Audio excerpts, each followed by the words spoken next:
Mais pourquoi Sam Welshford est aussi fort en début de saison en Australie et peu ou pas régulier sur le reste de l'année?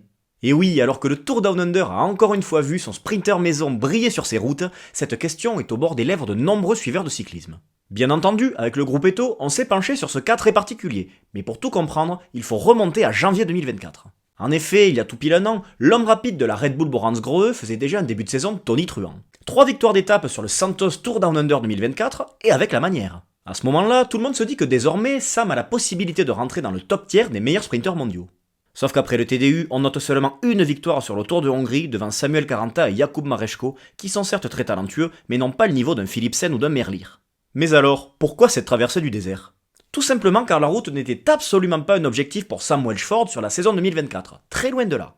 Et oui, l'Australien est également un coureur de piste, et pour lui, 2024 rimait avec Jeux Olympiques. D'ailleurs, il a même obtenu la médaille d'or sur l'épreuve de la poursuite par équipe.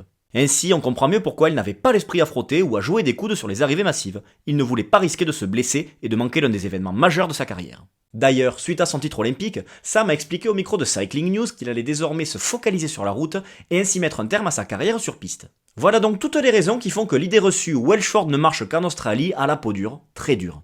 Maintenant, c'est à lui de nous prouver qu'il peut être un coureur très régulier en allant faire une saison 2025 très complète et parsemée de victoires.